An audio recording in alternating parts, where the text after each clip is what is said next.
Il était une fois, il n'y a pas si longtemps mais un peu quand même, un Écossais du nom de Billy McJoy. Il vivait dans une petite maison dans les montagnes et souvent contemplait le ciel en imaginant de nouveaux horizons, de nouvelles rencontres, des nouveaux mondes. Un jour, il prit sa décision. Direction le nouveau continent, l'Aguana. Il arriva après quelques semaines au village des Yami Yami. Les Yami Yami ne voyaient pas beaucoup d'étrangers. Quelle surprise pour eux de voir arriver ce petit homme.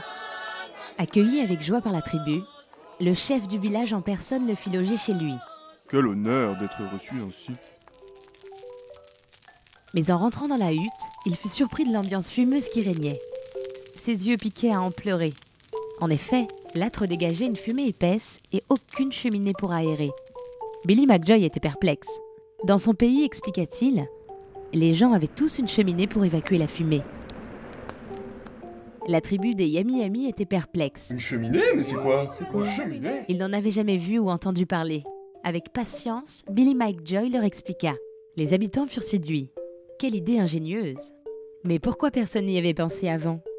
Mais tout le monde ne partageait pas cet avis.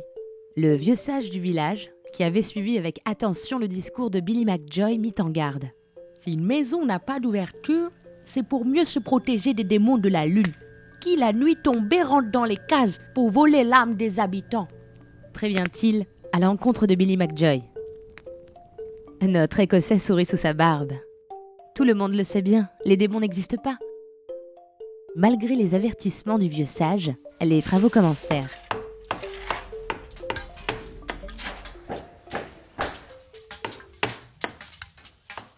En quelques jours à peine, avec la bonne foi des habitants, les cheminées étaient construites. Quel beau travail d'équipe! C'est avec joie que les habitants découvrirent un intérieur plus agréable. Au revoir, la fumée. Billy McJoy était content. Et c'est le cœur léger qu'il fit ses adieux aux villageois. Il était temps pour lui de rentrer. Mais l'histoire ne finit pas là. Quelque temps plus tard, devant sa fenêtre, Billy McJoy pensait fort à ses amis de la tribu Yami Yami. Ni une ni deux, il décida de retourner rendre visite à ses vieux amis.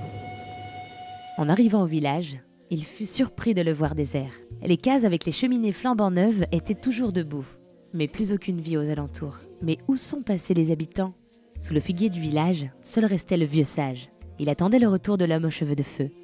Billy McJoy lui demanda ce qu'il s'était passé, et le vieux sage avait la réponse. Tu vois, Billy McJoy, après ton départ, les démons de la lune sont descendus par les cheminées et au cœur de la nuit, ils ont lancé les malédictions sur les habitants.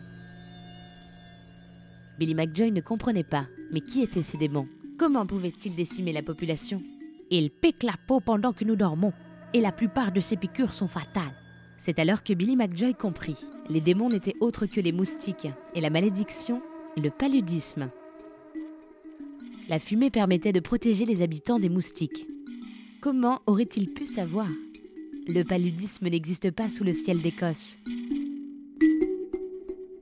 Billy McJoy, n'ayant pas écouté et n'ayant pas essayé de comprendre le réel besoin de la population, elle a tout simplement conduit à sa perte. La bienveillance peut nuire à la santé. Ensemble, réfléchissons mieux à la solidarité internationale.